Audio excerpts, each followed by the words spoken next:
the Katha Upanishad. Om Sahana Bhavatu Sahana Bhunaktu Sahaviryam Karvavahe Tejasvinavadhitamastu ma vidvishavahe. Om Shanti Shanti Shanti. Hari Om. May He, the Lord, protect us both, the teacher and the student. May He protect us by revealing knowledge. May we attain strength together. May what we have studied be invigorating.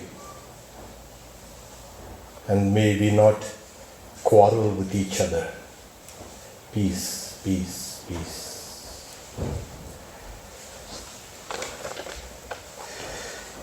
We are on the first chapter, first section, 23rd verse. 1:23. We kind of do a small recap because now the boy, student Nachiketa has, you got it? Yeah. Has stated what he would like from the god of death. And that was the god of death had promised him. I'll give you 3 boons. And the boons seems innocent, but the first boon, he in a way wins this world. The second boon, he knows the secret of attaining the highest relative existence. And the third is the knowledge of the self, disguised as what happens after death. Some people say that the person exists. Some people say the person does not exist. So the god of death is trying to dissuade him, saying that, oh, it's difficult, and even the gods have been confounded with what exactly is death. But this boy sticks to his query. He is not going to be dissuaded. And the god of death tries in various ways in order to see that he will ask for something less. However, we also know that when we said that even the gods, they did not know correctly what happens after death. Yeah, because they are the immortals. They are not going to know what death is. And they're kind of curious. Oh, there's something called death. Yes.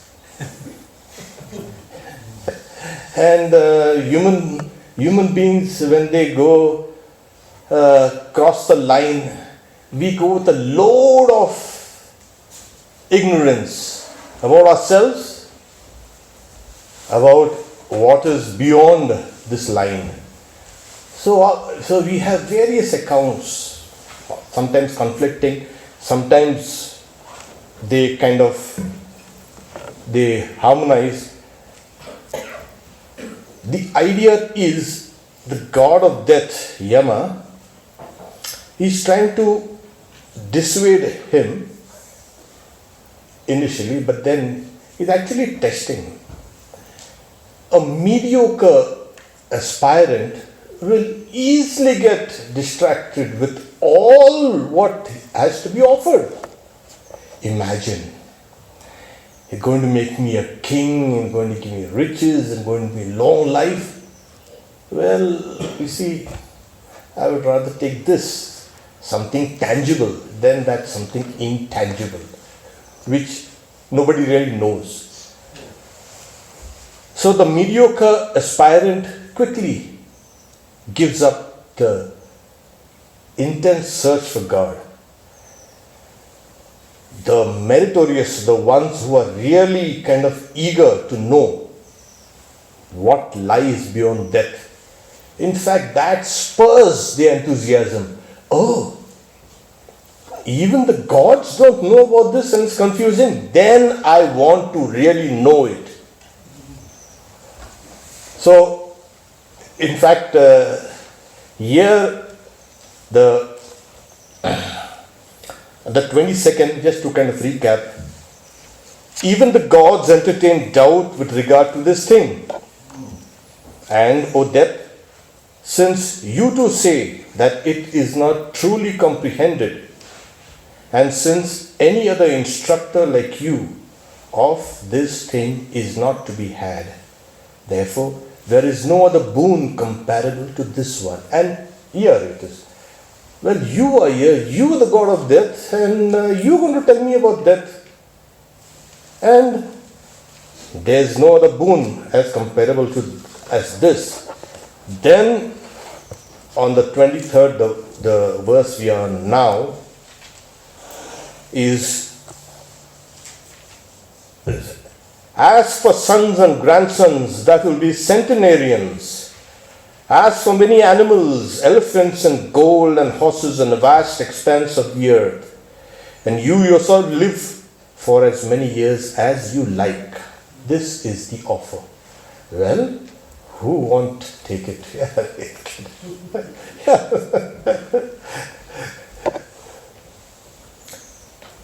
This is examining, testing the aspirants. Really, is this aspirant, does he want this knowledge which is so rare?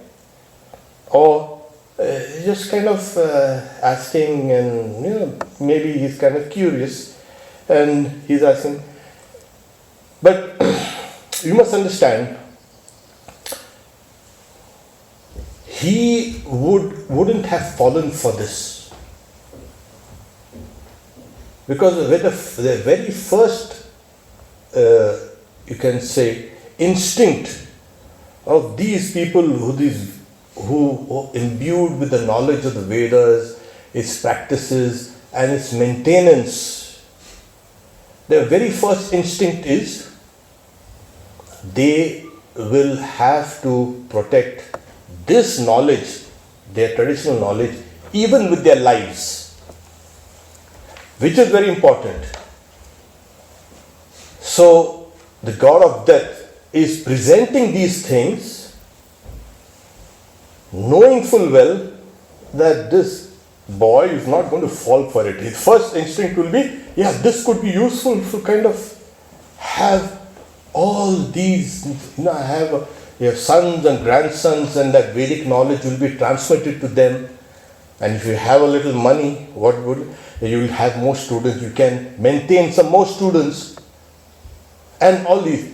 So this is the first instinct of a true aspirant, that he or she will stick to this path that one is kind of earmarked, or one is born into, or what is one's own nature, and everything else can be sacrificed for this knowledge.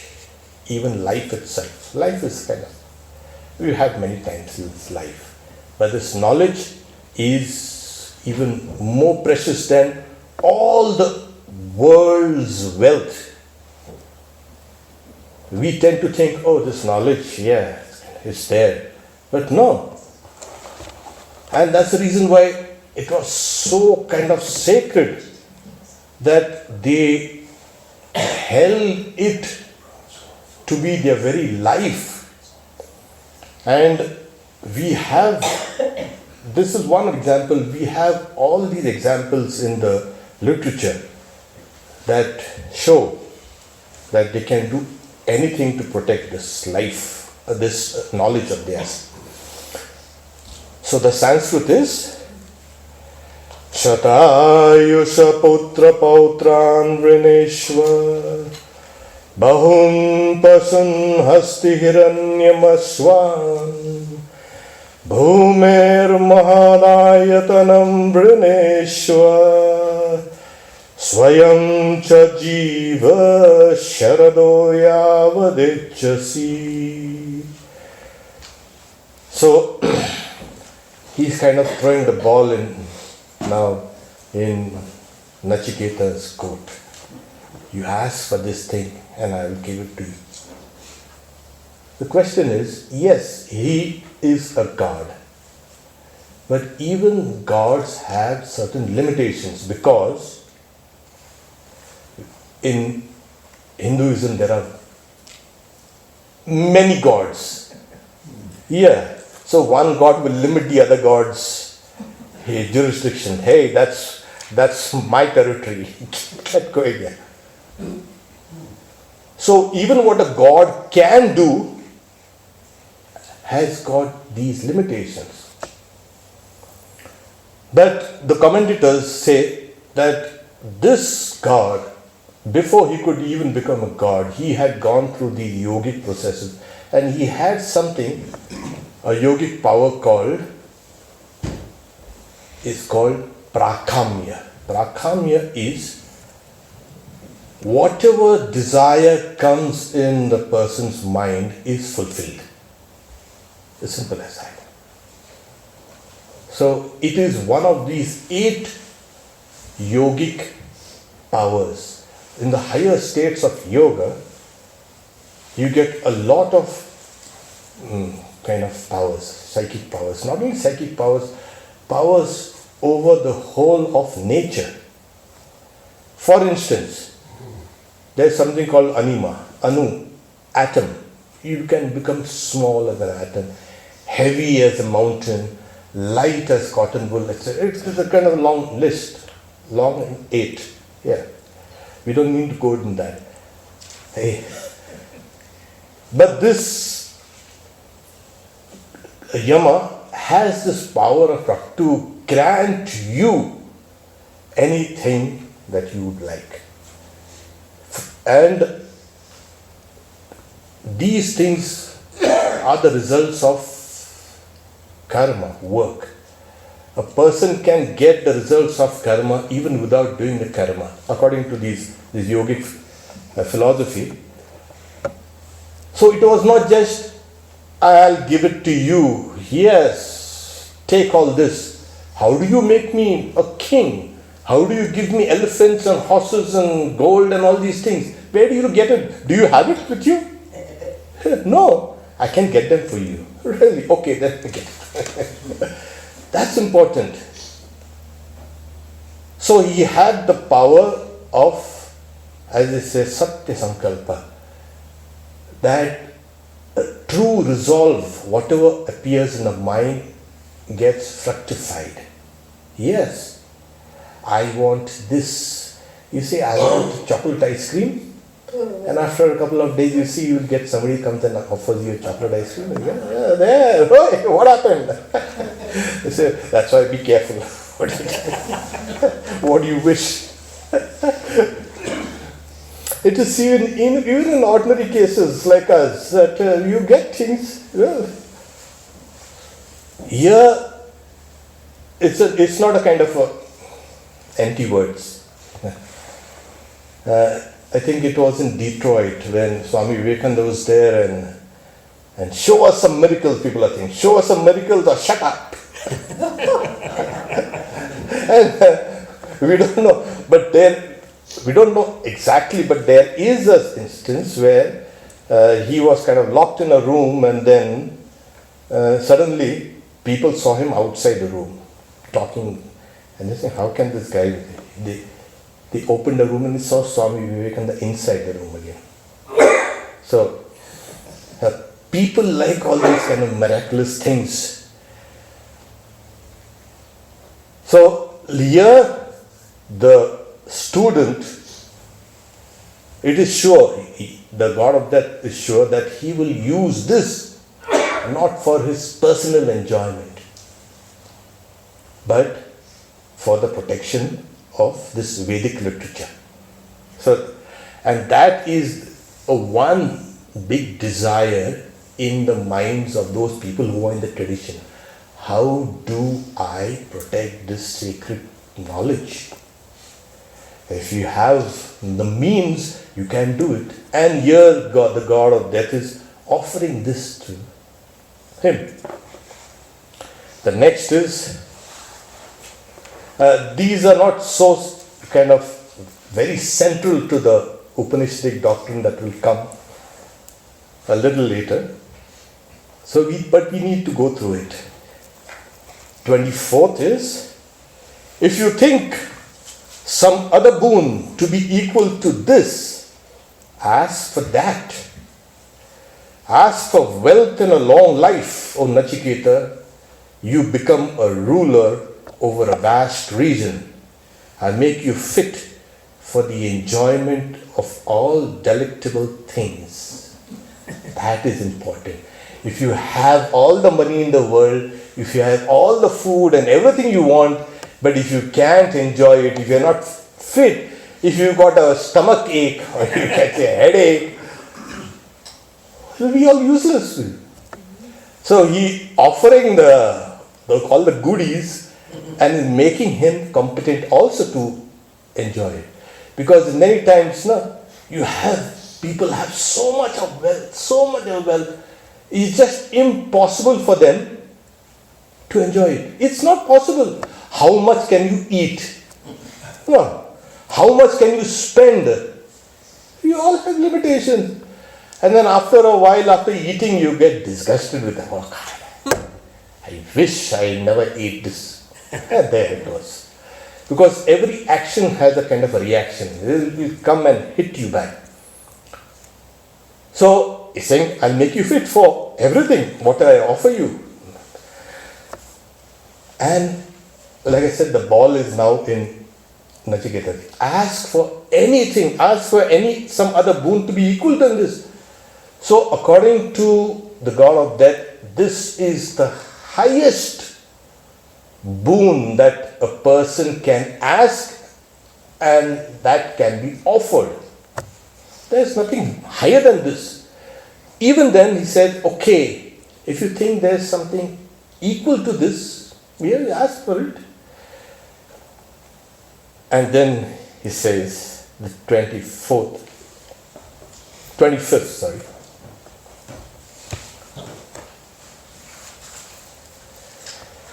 whatever things there be that are desirable but difficult to get, pray for all those cherished things according to your choice.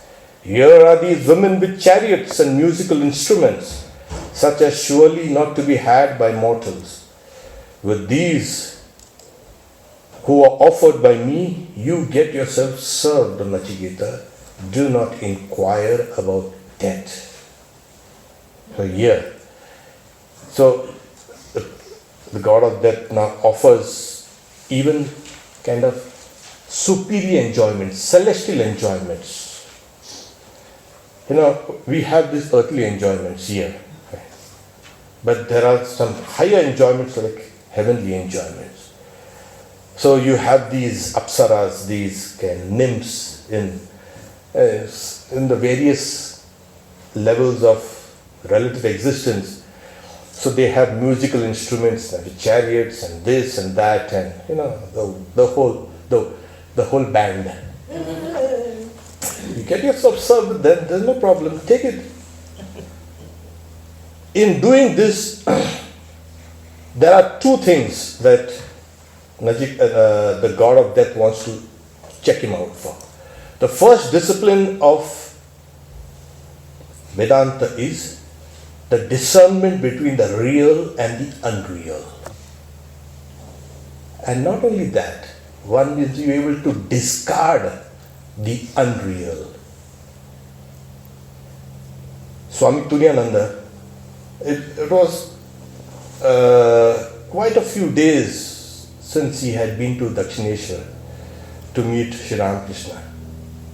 And Sri Ramakrishna heard that, oh, he is now studying Vedanta. So one day when Swami Turiyananda came, he was a young boy, Hari. He saying, I've heard that now you're studying Vedanta. That's good. But what does Vedanta say? Brahman alone is real and the universe is unreal. Does it say anything more than this? No, sir. Then why don't you give up the unreal? And it struck him, yes, of course. What else does Vedanta say? This. So one must have the discernment what is real and what is unreal. Unreal in the sense of non-eternal. And this is what is real? That Atman, that Brahman, that God. And everything else is unreal. So by offering him this, all these things, he has kind of discarded whatever earthly enjoyments that is. The second discipline in Vedanta is Iha Matra Phalabhoga Vega. That is to give up all fruits of action in this world as well as the next. All forms of action and enjoyment. See, because what happens is the human mind understands things through experience first. That is the bedrock of our lives. But this experience can also, you can have a kind of an idea what these superior enjoyments can be like. And you discern and then you give it up. So enjoyments here have to be given up, and enjoyments, even celestial enjoyment. This is the necessary condition. Discernment between the real and the unreal, the giving up of all enjoyments, this world and the next. Why? Why should we give up all these enjoyable experiences? It's because we get enmeshed. One experience leads us to the next and the next and the next, and we are caught. Like Swami Vivekananda gives the example, the honeybee comes to suck honey in a pot and its feet get stuck. It's always happening. We came to enjoy, but we are being enjoyed. We came to work, but we are being worked. We think time is passing. Time doesn't pass. We pass away. Yeah. So these are the great verses in what is called, there was a very great king and then he became a sage, Bhartrihari. Bhogana Bhokta Vayameva Bhokta Kalona Yato Vayam. It's a long kind of list. And then he ends with renunciation alone brings one to fearlessness. Vairagyameva Mabhayam. So we think, yeah, we have come to enjoy this place. Everybody else crushes us. Don't worry, that's the nature of the world. We go out to grasp something and somebody else grasps our arm. There. We are caught. The moment we try to move away from our own stability outside, we become unstable. And that makes us weak.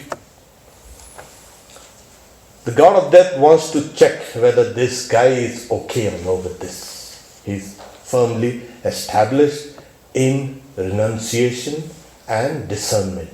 It's very important because as he keeps on teaching these further, you can say, truths, he wants to know whether this person will take in or no.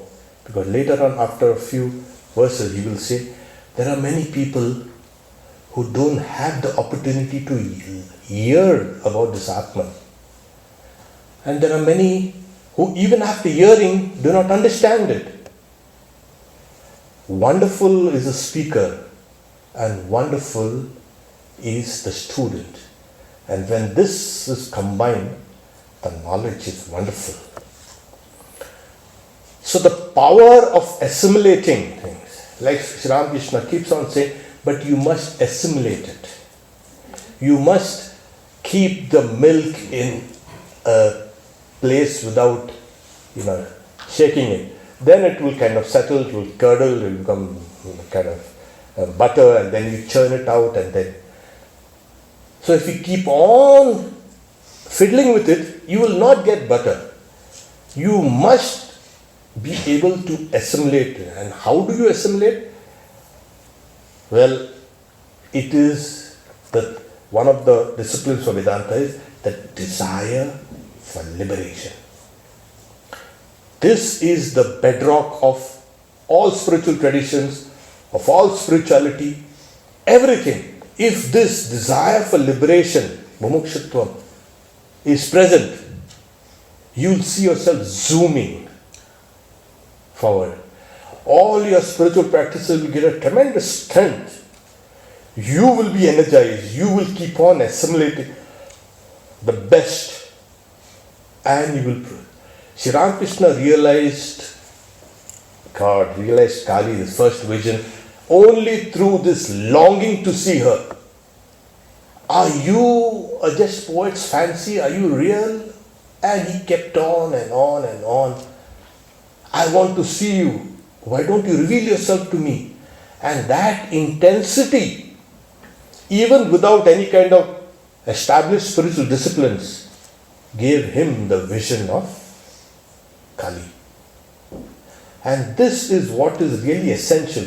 All spiritual, you can say, endeavors hangs on this quality, the desire for liberation. When does that happen? When you feel bondage. Yes, you must be able to, oh, I'm fine, the world is fine. How are you? I'm fine. Really. Ask some people, yeah, kind of. Really, it's terrible. Every one of us has a long history of sorrow and suffering and misunderstanding and the long list. I don't have to enumerate all these things. You know it, and I know it, and everybody knows it. This is one thing that is inevitable in human life, and everyone knows it. So we all feel kind of bound, but the mistake we do is we try to kind of make light of it. Oh, that's okay. I've got a pain in my belly, so what? I'll take medicines. I don't feel the necessity to inquire where has this bondage of the body has ever come from, and why should I ever have this kind of body? Swami Shivananda Mahapurush Maharaj, one devotee comes and says, oh Swami, I see your body is not well enough. Oh yeah, the body is not. It's growing old and it's done so many things. The body is subject to these sixfold changes, decay and death and all these things. But I'm fine. But I'm fine. Sri Ramakrishna has given me, through his grace, the knowledge that I am entirely separate from this body. And this is what it is. The whole thing is, how come you made this mistake of getting into this mesh? And now, don't close your eyes like that kind of ostrich, No ostrich of hair, the kind of, hounded by these kind of predators, and he puts his head down and says, I'm fine. No, it's not fine. So until and unless you feel this bondage, you want to throw it off, then the idea of freedom comes. And the freedom will keep on, the idea of freedom will keep on growing and growing and growing. You will become so intense in your spiritual pursuits and endeavor. Yeah. So this is what the preliminary steps for Vedanta are. There is another one 6 treasures, but we won't go into that, which it will come later. So we have seen the 3 things, 3 principal disciplines of Vedanta: the discernment between the real and the unreal, the renunciation of all enjoyable things here and hereafter, and the desire for liberation, the desire for freedom. So when this boy here, as you say boy, he's young, but then he's kind of mature with all this knowledge, and his innocent, questions also have kind of taken the god of death for a ride. He thought this guy was kind of simple. He will be pacified with a kind of a small comforter. Okay, take it. It's too big for me also, he said.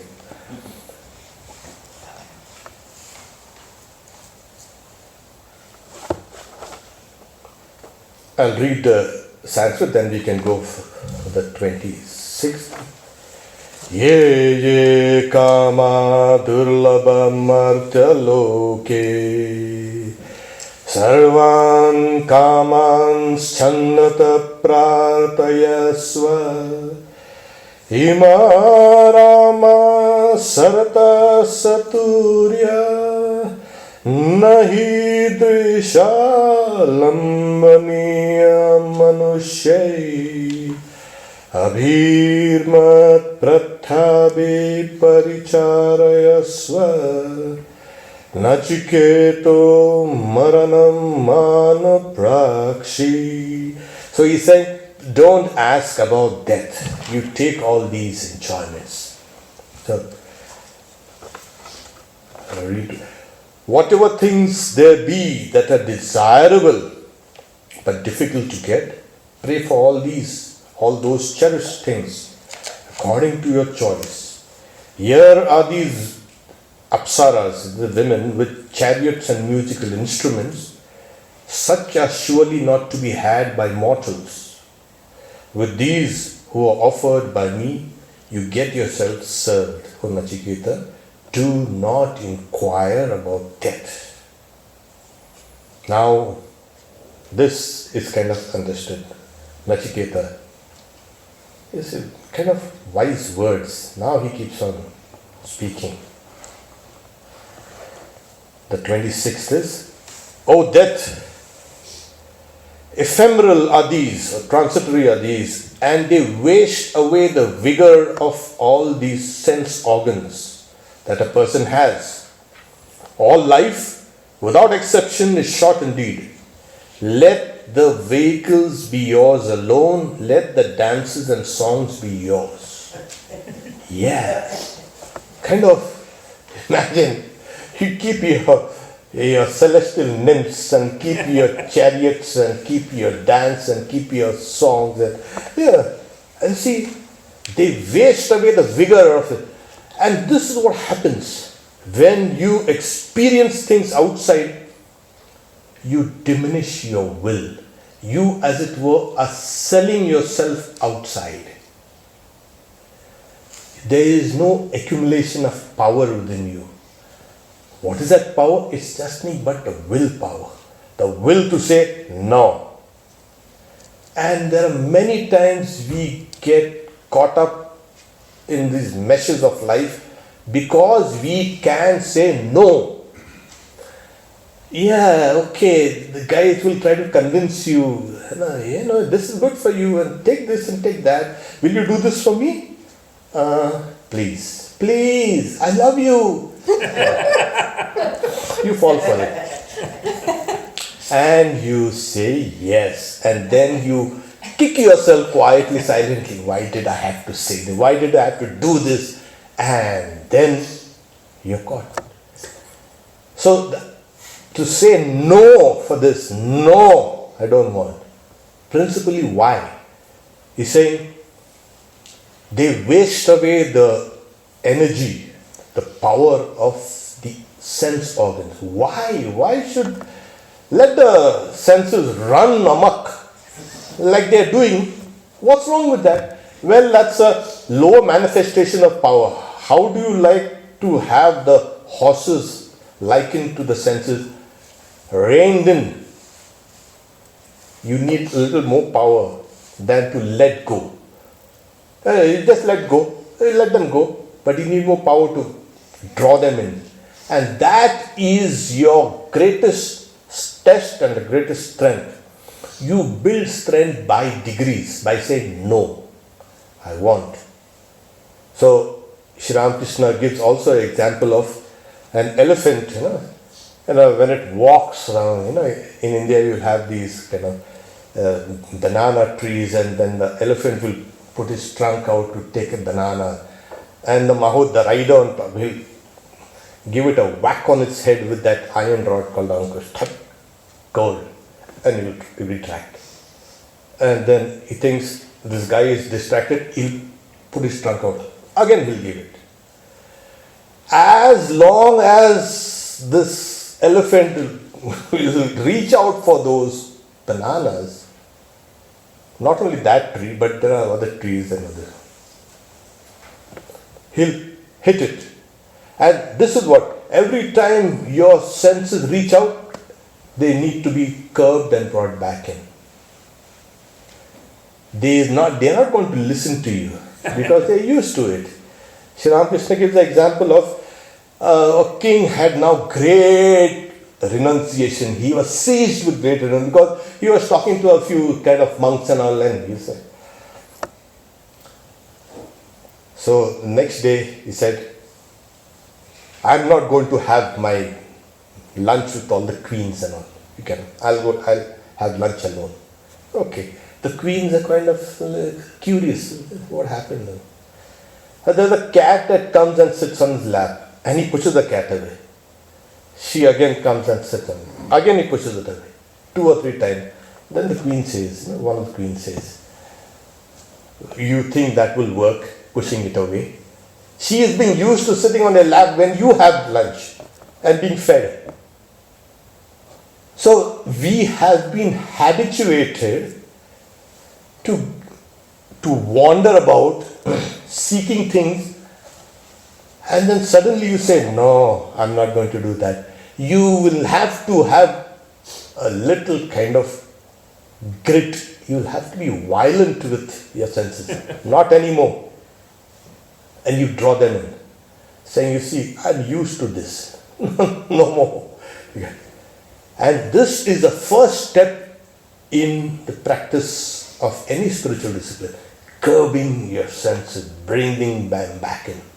Without this control, which is enumerated as the 6 treasures, Vedanta is kind of useless. The first discipline is Shana, controlling the external sense organs. Dhamma, controlling the mind. Tidiksha, kind of forbearance or kind of stamina. Then we have concentration, samadhana, shraddha, faith. All these things are there that kind of hold you now. Knowledge will rise only when you can have the capacity to say no, even for the greatest of enjoyments. Why? Why is that? Why does Vedanta try to make you so dry? Pull yourself back in, haul yourself in. Well, it's going to show you a far greater treasure than you that ever imagined. Why are you going for glass beads? You have a mine of immortality within you. All the bliss is there within you. And why are you behaving like a child? Get away from this. And that's why, Vedanta, Swami Vivekananda said, how long does it take you to realize this? In San Francisco, he says, a blink of an eye. Well, blink of an eye? It's been years and years. We've been struggling and struggling. How many times you blinked eyes, we don't know. And it was kind of curious. How long does it take for you? And that is what Vedanta is saying. Don't run after all these things. These are nothing compared to what your real nature is. The whole of existence is you. And so you need to kind of get yourself away from it. And it is not trying to cajole you, not trying to kind of sweet talk you. No. It's now a harsh parent. A parent loves a child, at the same time has to kind of discipline the child. If the child is indisciplined, well, you know what happens later on. Yeah, in fact, not only that, the influence of the mother on the child is prenatal. It starts from there. She starts disciplining herself so that the child gets the best. She thinks noble thoughts. She eats correct food and does everything properly so that the fetus gets that kind of, you can say, initial launching pad. The thoughts of the mother affect the child. Yeah, like if the mother is a musician, there's a big chance the child also will be a musician. Then she's playing that music and the child, and it can listen to all these things. So here we have, it's like a mother loving, I'm giving you this, but you need to do this for me. Okay, come back. There is another, I'll tell you an incident. I was with one of my teachers, one of my favorite teachers. He was a great scholar and apart from that, many other things. So we were talking together one time, years and years ago. And some of my friends had come. It was in training center, and then it was saying, we are doing some rehearsals. Why don't you come and just listen to how we play that musical piece, so you can tell us where exactly we are going wrong. And they were playing in the next kind of building there. So the Swami says, you go ahead and play around and I'll tell you after you finish your rehearsals. And they were insisting that he said, no, it's okay. My friends go and they were doing the rehearsals. I wasn't aware. I was talking to the Swami. Oh, good. After more than half an hour, my friends come and say, hey, Swami, what happened? Oh yeah, you made a big blunder here. This was a mistake there, and this and that. And I was agape. We were talking here. And were you listening to all that thing? And even noting the errors. So he told me, so I asked him first, can you divide your mind in two, like you were talking to me and then you can listen to all this? Say, no, nothing like that, division and all that. My senses have become extremely fine, subtle. It's called sattvic.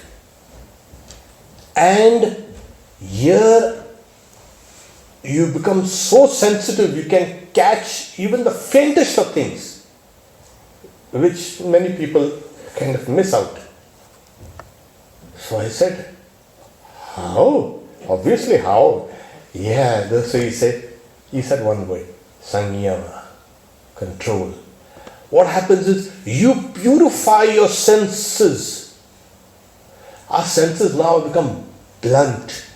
And like Swami Vivekananda says, they're cloyed, and we have to wet these cloyed senses so that we can have a little more enjoyment. No. When you really control your senses, you actually enhance their subtlety as well as its range. Besides, they become so pure, you can catch even the smallest thing. That is a precondition for controlling the senses. Until the senses are, as I say, from tamas to rajas, rajas to Sattva. Tamas is that kind of indolence and lassitude. That has to go. There's a rise of restlessness and passion. That also go. And then there's a kind of a luminosity in all the organs, sense organs. And there's a rise of knowledge. And this is what... So then I told the Swami, is this something like that verse in the Gita, Sarva Dvareshu Dehu? Yes. I said, how? So this curbing of the senses, it's not holding the horses and stunning them with blows on their head. No, that is wrong. You need to hold it and draw it gradually, inch by inch, inch by inch. And the more you draw in your senses, the more you proceed towards knowledge. Where is this knowledge? This knowledge is within. That is why this whole exercise of controlling sense. Well, is it possible in this age? Well, Vedanta says there is no compromise here. This is one method. Bhakti Yoga. That's a kind of a grand idea. Like Swami Vivekananda said, use the senses. Well, use the senses. Yes, use the senses. Let them go out. You see this? This is the beautiful altar. Look at it. Smell that incense. Listen to that soft ringing of the bell. Touch that flower. All your senses now can be used with the objects, but to worship God. A personal God outside you. Do that. And if you can do that, well, you're curbing your senses. So, the yoga of devotion says, yeah, okay, if you can't draw in, then use all your faculties, whatever you have, for the worship of divinity. So every time you sing for the Lord. Every time you kind of, they say, while eating, while walking, while talking, offer it to the Lord. All your activities are now a kind of a sacrifice. You're offering to the Lord. And in this way, your mind and your senses become purified. It's not necessary that I sit down here in front of the altar all the time. I'm using my senses. So, and they are getting purified. Well, what happens when I go outdoors? I use that same principle. I'll do everything mentally for the Lord. And this is a rather slow process, but a sure one. I'm giving an alternative because what happens is, why don't we use both of them? Use both the methods, and the senses and the mind gets purified, and we are ready for immortality.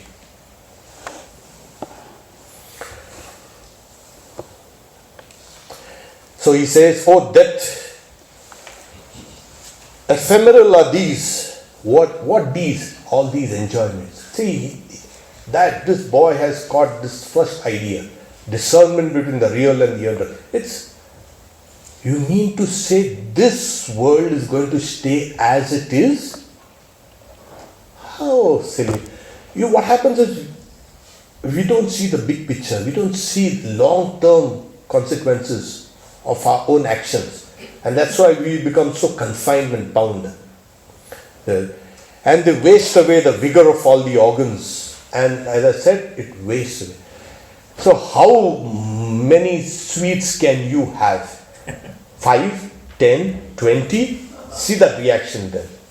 Well, you wanted that, you go on. You can't do that. All life without exception is short indeed. When it's over, it's over. Yes. They say even if you go to the highest heaven called Indraloka, where it is millennia and millennia and millennia. Oh. But when it's over, so soon, so quick, so fast. But I've just come here, and that's what we all do. But we are just here, we just come here. No, you got to go. So all what you are talking about, 90 years, 100 years, 1,000 years, 10,000 years, 1 million years, is short. Compared to what? To eternity. To infinite time, everything is very short. Let the vehicle be yours alone. So he's saying, take it back. Let it be yours. Okay? You're not going to fool me with this. I think we'll just read this and we'll take this up the next time. This 27th verse.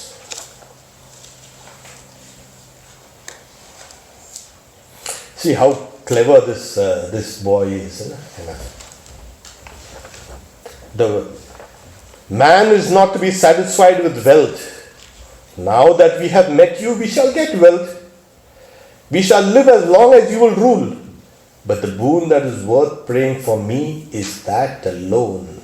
Most I tell you this, he took the god of death for a ride. Navetena tarpaniyo manushya lapsyam mahev dvittamadraksha chetva jivishyamo yavadishishyasi tvam varastu me varaniya sa eva.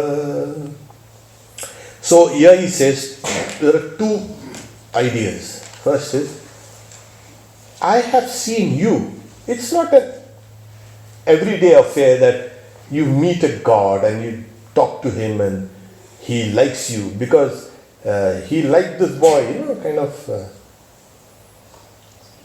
And now that we have met you, do you think we are going to have a short life? We are going to kind of fall and die or meet an accident? No. This very God is going to protect you. You don't have to worry about that. But then, here he says, now that we have met you, we will have a long life, don't worry. Long life? Yeah. The Vedas say that a person can live for 100 years. Yeah. A little less or more, But 100 years, Shatayur Vai Purusha, this 100 years. So at that, if with exercise and a diet, you can have your mental vigor even at 100. After that, this kind of it goes down.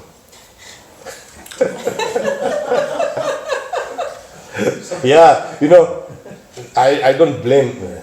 As a young person that come and they ask him, Swami, I have done this and that and this and that. And they are in the early 20s. We have seen it all. There's nothing more to be seen.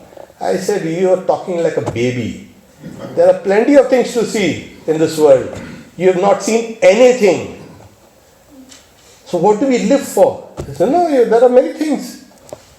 So people have this idea, they have done everything, whatever has to be done in this life, and there's nothing forward to look forward to. Why do we need to live? Yeah, that's a torture. No? Yeah. A person, here he says, now that we have met you, we are not going to. It's obvious when Nachiketa will return, he is not going to be an ordinary person.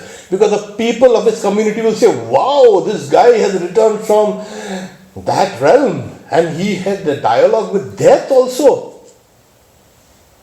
People will kind of honor him and praise him, spiritually of course. And this person will get everything. So I don't have to bother about all this wealth and kind of long life and all these things. But the boon that I have asked for remains. And that is what happens when a person dies. Okay. We'll recap this the next time and we'll follow it up with rest of the verses. Om Shanti Shanti Shanti. Harihi Om Tat Sat.